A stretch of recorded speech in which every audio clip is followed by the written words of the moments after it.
Yeah,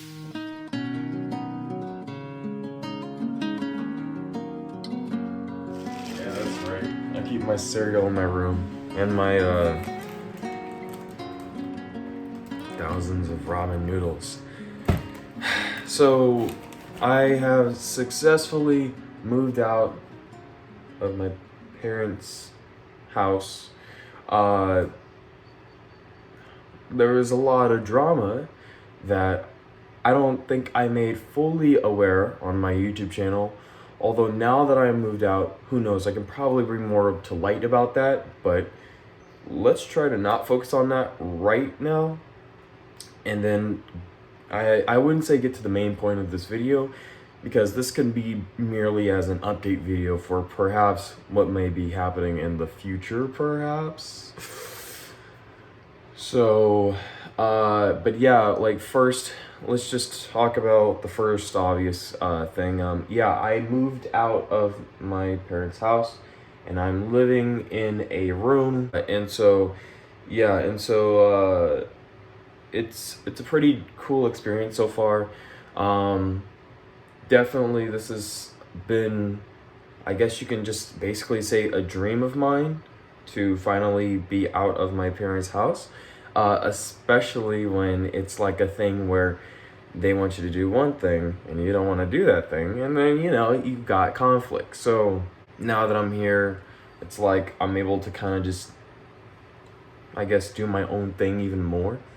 I'm still creating my comics and I still want to continue this YouTube channel, but I think as far as like how this YouTube channel is going to be structured, how it's going to work its way up to the top. Nah, I don't think it'd be like that. But I think I'm going to want to do reviews on other YouTube videos and actually put a lot of time and effort into what do you call it? Just, I guess, understanding them on that philosophical level and stuff. It's supposed to be a process where I can continuously get smarter about the subjects that I learn when, I guess, discussing philosophy, or even then a type of video. And there are ideas that I want to discuss, but I could never, like, if I was not reviewing a video and just talking about it, I don't think there would be a chance that you would actually understand me on how clear I would be as far as like getting that message across and stuff. Because this is kind of just the thing where we're just constantly trying to figure out exactly what sticks for us on this YouTube channel. So there's nothing like finite or something like that, Yeah, this room is really awesome. It's really big and stuff, thank God. I'm gonna work my way towards getting into a 1-bedroom apartment. That means that I have to, and yes, I have a job, so I'm gonna have to work more constantly. Right now I'm kind of just chilling because like I got my back injured a long time ago and that injury came back up, and so right now I'm resting it and I'm trying to get it back into shape. And then once hopefully it does, once it gets back into shape, go back to work, keep getting paid, and then get enough money to move into a 1-bedroom apartment. And yeah, so I mean, like, 'cause it's funny because that's not like a promise or anything to you, that's a promise to me, because I'm just like, I'm trying to live as comfortably as possible, in a sense, comfortably as possible, but trying to well organize my money and all that kind of stuff and junk. Of course, like I wanted to move out for a long time, but still, then again, like, it was like a family first kind of thing. But then once I got into a keen argument with my dad, and then out of anger, he's like, well, why don't you move out? And then I'm just like, well, mom's already said it in mid-argument to me before, and it's like, I'm not the one who said anything, so yeah, fine. And so I basically deleted my YouTube app, my Instagram app, a bunch of stuff, just so I can focus on the process. And it's funny because it didn't take that long, and it's like I ended up finding this place really fast. And it's one of those things where it's like sometimes your parents doubt your ability to be able to do things. And so, of course, the only way in order to show them that you can do those things is by doing it. But it's literally like a thing where it's like they really doubt your competence on what you can achieve because you maybe haven't done it before, or they haven't seen you achieve anything else. Once I did end up moving out, it technically kind of crushed my dad's spirit a bit, because it's kind of like it's been an abusive, like verbally abusive, and before it was physically abusive kind of thing. So it's kind of like, this isn't revenge, this is like literally justice.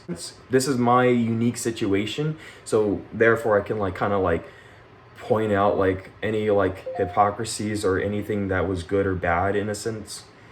And so, after the argument, after, he did a lot of swearing and cussing towards me, it's like whatever you wanted me to do is now null and void because of like how you treat me and stuff. So it's like, what option do you think I'm gonna take? So, I move out, and it's just like, if you're going through the same situation where your parents are verbally abusive or physically, and it's like they refuse to see the humanity within you and they believe you to be nothing but incompetent, then it's like, do your best to do better for your life even after your parents, in a sense. And there is going to be like that big thing that does keep you from either moving out or moving up in life, in whatever metaphorical way that may sound. It's like, because there's going to be a bit of love for whomever is abusing you, but then it's like, you kind of just have to, like, whenever you can, whenever the moment hits, you got to put your foot down and just say, yeah, this is what I'm doing. Like, because like when I started to move out and stuff, when I was on the process of doing it, looking for places, like a little bit of me was like, kind of like I was still, like, I wasn't exactly depressed, angry, or sad. I was just exhausted of all the crap that I go through. And there was still a bit of me that was like, we still technically want to be around like our family and stuff, Like, don't procrastinate and you just get it done. That's exactly what I was doing with my headspace when I was, going through this stuff. And so the goal is to make sure that we move out and we stay moved out, take care of our body, as well as working enough to gain enough money to do what we can and want and stuff like that. And it's like, for my parents, like they wanted, like, I guess they wanted the world for me, like the best, because they would say that, like, we want the best for you. But it's like they wanted me to inherit the world. To a degree, it's like that's the very cancer that's at the heart of our relationship sometimes, is that I'm kind of fine being myself, doing what I do, drawing, on my own and stuff like that. And so it's like they wanted me to become either a star class athlete or, a super intelligent major in, I don't know, whatever major is like seen as the greatest major to go into. And it's like, for me, it's like, not that it goes against every fiber of my being or anything, but it's like it ends up becoming the opposite of me, when it's like they push their values on me, and it's like they push it hard, In fact, sometimes that actually might be a hindrance than an actual like thing, where it's like, if you keep pushing a certain value on your kids, it's like, and you start getting hostile about it, it's like, don't expect that to follow through, But yeah, so like, I mean, like, I know, like, what do I have better planned and stuff? Like, in all honesty, like, it's a literal thing where as long as I'm happy, then I'm pretty much set. It's a very basic way of summing it up, but like, as long as I can draw, as long as I can utilize my YouTube channel, then I am literally good. I feel that like a more simpler way of going about life is what a lot of people probably need, and probably that would help them overcome the large majority of their insecurities. Because I think with a good amount of people, they feel like they have to become something bigger, or they have to not be who they are right now and become something later in life that's totally like beyond them or anything like that. Uh, and that's my landlord, and she's like, "Yeah, good job," because I was supposed to, like, I guess turn off the light in the whatchamacallit, in the living room. So yeah, but like it's like this weird thought that we have to become like bigger than life, when in truth, becoming bigger than life is literally being as small as you can so that you have an effect on the smaller people around you and stuff, because it does have an effect. In fact, I was talking about, like, I think that to my to one of my friends, that it's like what makes me love my art so much isn't that it's good, or that, you know, that it's like it transcends some kind of philosophical thing going on. What makes my art fun is that I have an entire history to go back to, all the way back to when I was 6, and I can look at that and then remember things that I wouldn't have remembered otherwise if I had not saved that art piece. It's rare that I ever throw away anything, because it's not just that it's not about it being like good or the most foundational changing thing, but it's like it could literally be anything. As long as I've drawn it, it's like it's a part of my history, and it reminds me of like how I felt, what I was feeling during the drawing, what I was aiming for, how it affects others, and then those others beyond my wildest dreams, like, you know, if they've seen the artwork or they've been exposed to the drawing, then they would remember it as well, stuff like that. And that kind of stuff is always interesting. So that's why I always have like my sketchbook collection. It's literally like the foundation of my life to a degree. Of course, I always thought about like, oh, what if it were destroyed? Then it's just like a thing where it's like it's a tragedy. It's in like, it's a null space at that point, like, you know, when like something is just gone, like there's no files left or anything like that, and it's just, you can only go off of memory. Then it's like, you know, you just create new drawings. In fact, this video is just gonna be like a bunch of rambling, because like I explained myself moving in, and now I'm about to explain I guess the thought process on possibly how to get through life and not be depressed, not be anxious about every single step that you're going to take. I would say that the world literally has to be your oyster, in the sense of how like my sketchbook is literally my oyster. Like I can do whatever technical sense I want to do with it. I don't have to be scared about making any kind of wrong drawing, because any drawing in there nonetheless is important, because, you know, it's in there. When it comes to life in general, it's like it feels that, you know, as human beings inherently we do like freedom. And what exactly does that mean? Because you know, being on a philosophical journey and stuff, you focus on determinism, or if things, like if you even actually have free will, and even if you do point out that you are free in one way, it's like, oh no, you're always planning to do that because of so events. But I think freedom is kind of just, okay, so this is after the video is made, but I want to clarify exactly what I intrinsically believe what freedom is and how it can be squashed. I think I can probably simplify it in the sense of, you have a new video game that's coming out, and no one is making a video about it. No one is making a video about it. It's a new video game that's coming out, and nobody's made a video yet. And you inherently love that new video game that's coming out, and you want to express the way how you feel about that video game before it comes out. You want to express your wanderlust. You want to express how you feel about the future and what it could all possibly mean. And so because nobody has made a video yet, it is entirely open. The landscape's entirely open for you to put yourself out there and create your own video.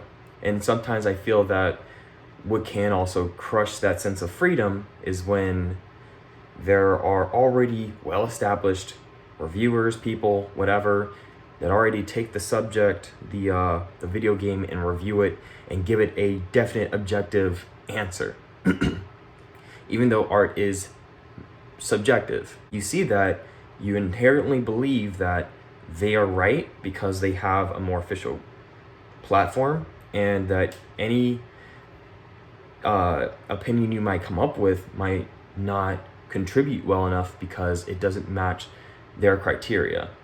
And it's a subconscious thing, like, because, they're not actively trying to squish out competition in that sense, but it just naturally happens because they end up getting there first. And then I was going to relate freedom, the feeling of freedom, as you working off of literally virgin land, entirely empty land. Nothing has been there before. Nothing will continue to ever be there until you make the first leap, the first step, the first mark. And in fact, it's basically, in a sense, close to the American dream. That's the American myth. Not American truth, American myth, because freaking Americans killed a bunch of Native Americans when they came over here. But the thing that they intrinsically wanted their generations to believe in was the idea that they can start building off of a foundation of nothingness, of emptiness, of complete freedom from anything out there. And they can decide who they want to let in and who they want to push out. This is genuinely what makes freedom, I guess, fun in a sense, is that there's a lot of choice wrapped up into it. And yes, I did just compare freedom to just saying, like, a virgin land that hasn't been touched, that is completely pure of, in its own sense. Like, you could have like a freaking hole in the ground and, like swans like right there, and it's like, it's a bit of a fixer-upper, but it's like, you call it your own and you put your time and energy into it for the mere sake of just having something in an end of itself. And that's what I believe freedom is. And I think when that freedom to do that, in the sense where it's not affecting anybody, where your freedom naturally doesn't hurt people, where it promotes life, it is positive for life and other people to follow in your footsteps, in that sense, where they can only commit good actions. And it's like, when that is squashed by an outside threat usually, or even then, and so to not allow people to have that freedom to build upon the foundation of their life and continue to grow, I think for me is one of the greatest wounds you can and scar on a person. Because if you don't have freedom in any sense, then you are a slave.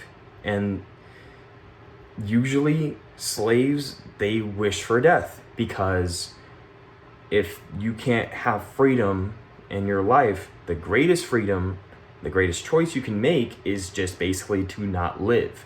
But that's precisely the issue, is that we all are actors in, on the earth. And it's like, the only way to live is to kind of have a level of freedom that satisfies us. And then if there's anything that you want to voluntarily, basically in a metaphorical way, act as a slave for, then go right ahead. The only thing that you just cannot let be taken is your freedom to create, to do literally anything. And what makes freedom very powerful, what makes you encompassed in it, is literally working off of nothing. And in fact, like for me in my life, like my parents want these grand things, and it's like, whatever I do.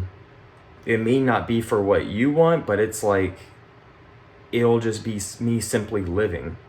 And like for those who do try to control your life, their dream is going to be intertwined with like your life and them living through you sometimes.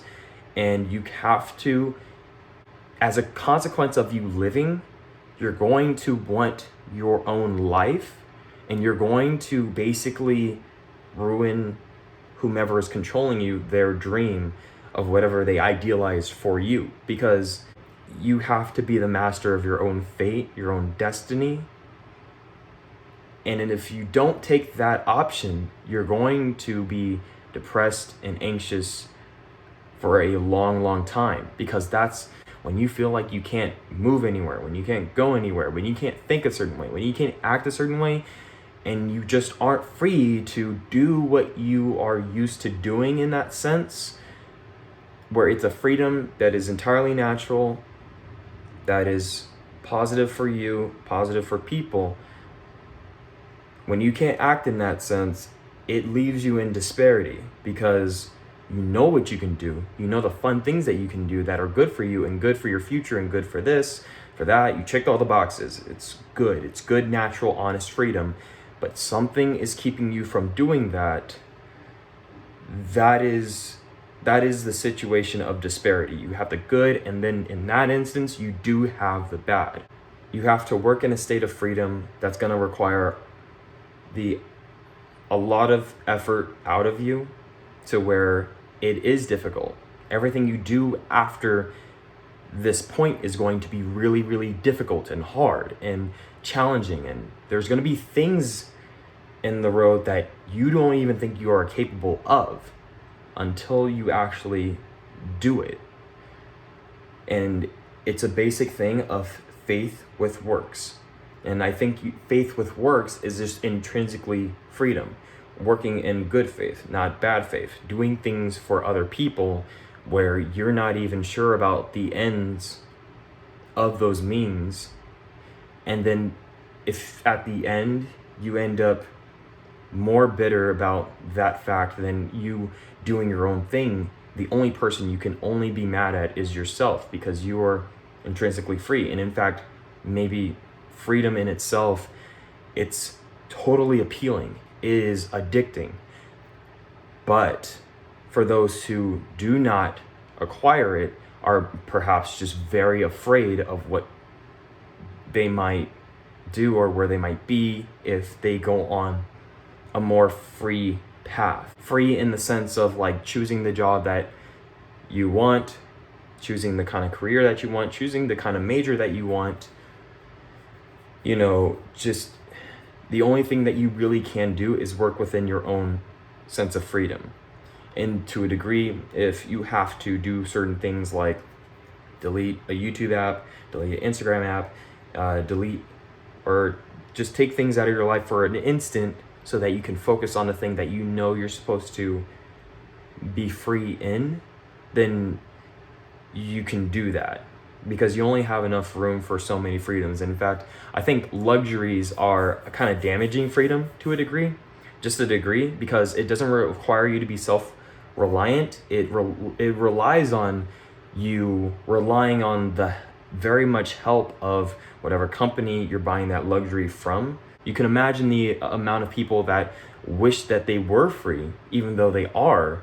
They're just perhaps maybe too afraid to unleash that freedom because of maybe a dictator like government or parent or authority of any kind will squash any instance of that. But once the freedom is already set, once it's made, they will honestly be like, oh my God, like, whoa, like, look at that. Like, there have been times, for me at least, like, you know how, like, I don't know, I haven't gotten to that point in this video, but my dad, like, he'll talk down to me, he'll talk about my art, how it's nothing but crap and stuff, but then one moment later, whenever I have drawn something, not for the point of entertaining him, but just for the point of just being free, he'll always comment on it, like, whoa, this is really good, or this is really nice, like, oh my gosh, you know?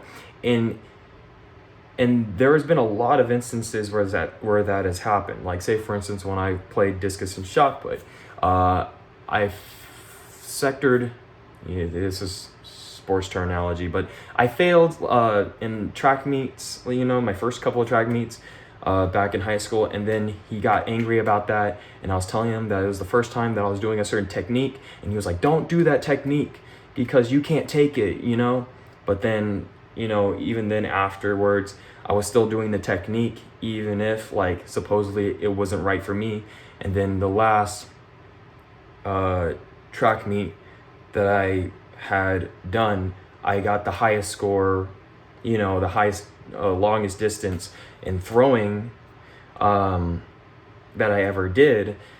And I uploaded that onto my Instagram. He saw that and he just liked it. Simply just liked it. And I'm hoping that that story resonates with you, because I don't like telling stories that I don't believe are true. And I like telling stories, at least hopefully even then from my life, that I can say right here, right now, and it can change how you think about the world and probably how you think about truth, freedom, in your state of depression. It's like literally the only way to know that you are free is to do the free act in itself, despite what anyone says. No matter what anyone says, it's like once you do that free act in the sense where it benefits you and others, then it's like afterwards, it's like none of that stuff ever mattered. Because now it's just a simple thing where it's like my dad, like he liked my Instagram post of me throwing in a way that he didn't like, you know? Or even then, like him hating my art, but then him just applauding it anytime I make anything grandiose, you know? Like it instantly puts to silence any of the people who jeer. And I think that was even a thing in One Piece, talking about Skypiea and dreams and stuff. And you had this one character named Bellamy that was like, fucking dreams, like who the hell, like what kind of pirate dreams? And Luffy doesn't fight him just for the mere like knowledge, just knowing that if you don't dream, if you don't think about the things that you haven't done before, then it's like you're not free. And in fact, what are you doing as a pirate? You know, it's like, it's weird, you know? So it's like, at that point, he's not even a person worth fighting. The only time he is a person worth fighting is when he actually does make a free act that endangers Luffy and his friends. Therefore, Luffy is happy to oblige him. But before then, it was on to the discussion on whether the dream freedom of Sky Island existed. Luffy didn't have any answer, just like I don't have an answer for my dad whenever I do anything daring. But in truth, the only answer is literally seeing it for yourself and making everything before just null and void, because it, in a weird sense, doesn't matter. Only the jeers don't matter. Everything else that you do, every action that you take upon that road will matter tremendously. But the jeers, don't respond to them. They really don't matter, because those are just ploys in there. Those are psychological ploys just to make you more stuck in your depression than you already were, if you were, you know? But either way, let's continue on with the rest of the video, yeah?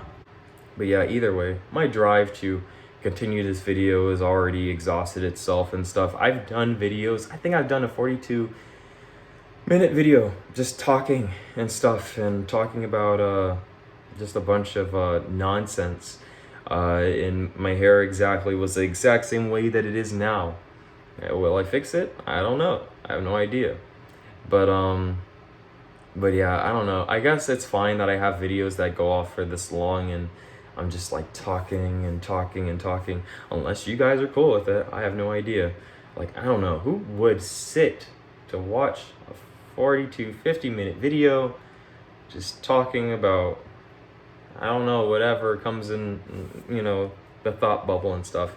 In fact, I don't know, it's weird because like even then, I think when I was like even more depressed and stuff like that, like it was hard to make a video, because the instance of making the video, I would instantly like lose the drive to create it. And I think the strongest that my drive ever was when making a video was literally the last video that I uploaded with how I voiced Luffy. And it sort of invigorated that. So for all my children who are depressed, want to kill themselves, are done with it, just want an end to the suffering and stuff like that, you know, it's like, stick around a while longer and you may find a miracle or two. Alrighty, that is it. So anyways, I'll see you guys later. Mr. Polar Bear Jack signing out. Peace. And remember, you don't stop dreaming because you get old. You get old because you stop dreaming. So keep dreaming. Dreaming.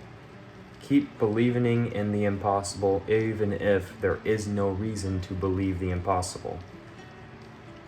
Because if I thought that it was impossible to literally do all this, then I would not be able to accomplish it. Anyways, see you guys later. Mr. Pulverjack signing out. Peace.